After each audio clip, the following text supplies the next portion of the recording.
Thank you, Madam Chairwoman, and thank you, Chairman Powell, for being here today to testify. Chairman Powell, Vice Chairman Quarles just yesterday indicated the Federal Reserve would revise its stress capital buffer proposal in the near future. Vice Chairman Quarles indicated one option would be to look at an average of stress test results over a number of years. Are you in agreement with Vice Chairman Quarles that this is something that needs to be considered, and what factors might necessitate this change, sir? So we are in the process of evaluating, I think in the late stages of evaluating how to put into effect the stress capital buffer, which merges the results of the stress tests with the underlying overall capital framework. It's a complicated exercise. There are many moving pieces. That's one of them. I wouldn't want to single any single one out as important for our consideration, but that's so one of the average, taking an average of stress test results over a number of years is something that's under consideration, but is maybe a change that you're not necessitating just yet, or we're very much in the process of evaluating all of those ideas, and I wouldn't want to single that one out as either in or out. Just there are many pieces, but yes, that is one of the pieces. Mr. Chairman, you said you're in the late stages. What's your time frame, do you believe, for coming up with an option in terms of the stress capital buffer proposal? I'd have to come back to you with a date, but it would be within soon, in the near future. Thank you. Chairman Powell, at your January press conference, you were asked whether a $4 trillion balance sheet gave you sufficient firepower to handle a future recession, and you answered yes.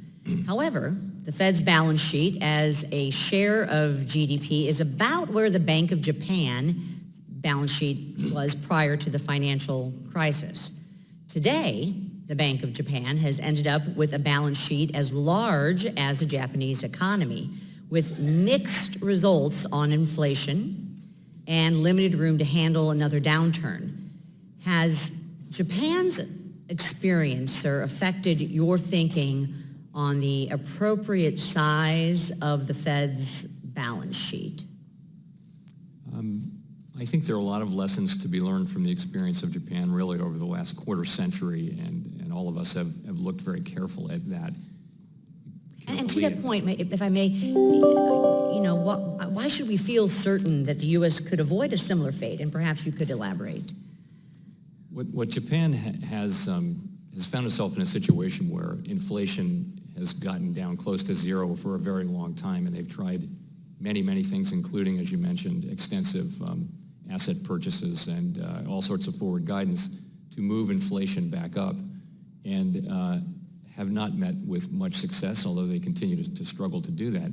So my main takeaway from that, and by the way, the European Central Bank is fighting that battle as well. My main takeaway from that, honestly, is that the Fed needs to stand here and try to keep inflation symmetrically at 2%. We don't want to get on that road of declining it. To the extent inflation continues to decline and expectations decline, that will show up in lower interest rates, which will give the central bank even less firepower to react.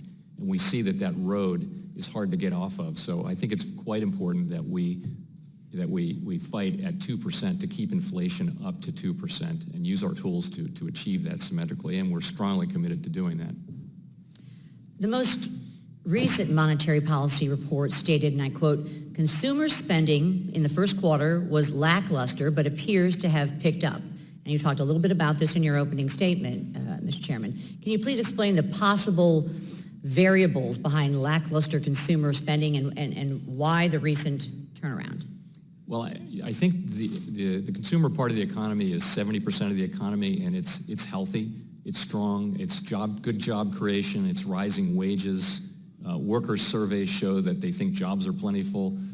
Business surveys show that they think workers are scarce. So this is a good place for the consumer part of the economy, and you see that in surveys, you see it in consumer spending and things like that. The concerns about workforce development and having enough able workforce is very key. You're right.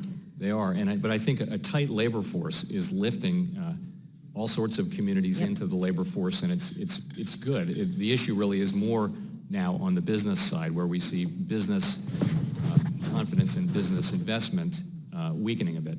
I thank you. I've run out of time. I yield back to the chair. Thank you, sir.